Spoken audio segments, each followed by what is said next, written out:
This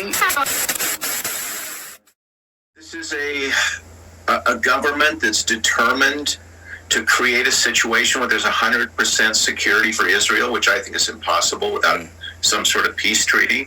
The world watching to see how Israel will respond after Iran's massive drone and missile attack on Saturday. Israel's war cabinet is meeting right now to discuss potential retaliation as world leaders, including President Biden, urge restraint. It marked the first time Iran has attacked Israel directly from its own soil.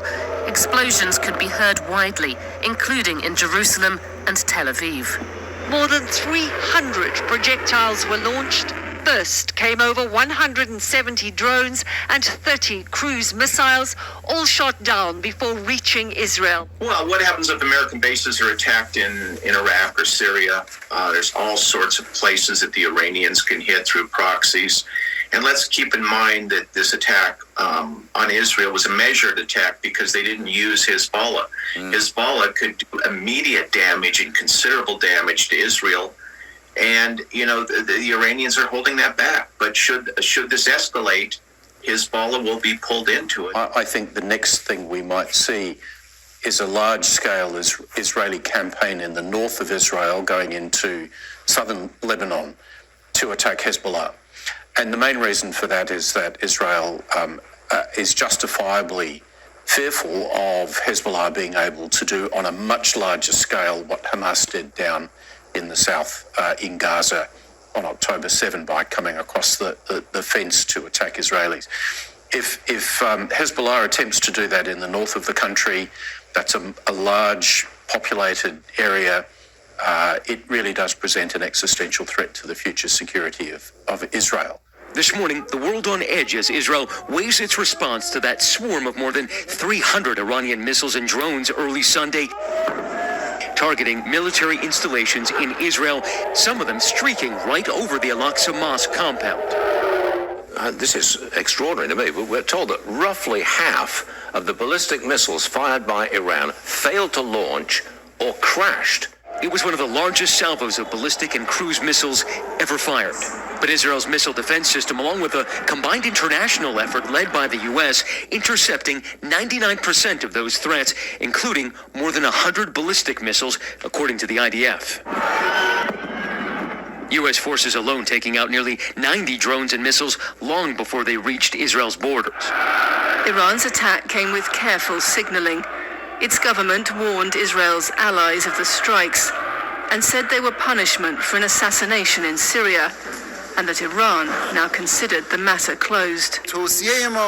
Our advice to all the supporters of the Zionist regime is to appreciate Iran's responsible and measured action and dissuade the Zionist regime from committing more wicked acts, which would bring incalculable consequences. But the country's military chief did say just a short time ago that Israel will indeed respond. World leaders are urging Israel not to retaliate, including the U.S., making it clear that if it attacks Iran, it will do so alone. President Biden still reaffirming his overall support for Israel, though, adding, "Together with our partners, we defeated that attack." But historically, this is the first time the United States fought side by side with Israel since the State of Israel was organized in 1948.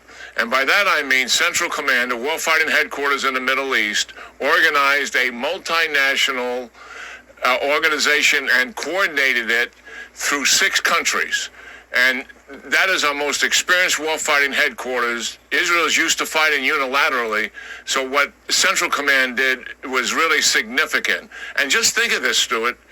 We had Arab nations fighting alongside of Israel's capability against Iran. That is also historic. This was a fairly symbolic attack that the Iranians conducted. I think a lot of the drones were decoys. They weren't armed. And the Iranians did hit some Israeli bases. We don't know what the damage is. The United States is trying to portray this as an absolute success, but let's wait to see. And keep in mind, the swarming attacks can be conducted from any of these countries, including Yemen. And again, let's look at the cost of defending Israel. It was $1 billion. That's the estimate so far of all these anti-missiles and anti-drone weapons. That's a lot of money. You can't do this forever. Video circulating online verified by ABC News showing one of the very few Iranian missiles that hit their target, causing minor damage to an Israeli Air Force base. For Tehran and its Revolutionary Guard Corps, they have unsurprisingly vowed to retaliate even more harshly to any Israeli action.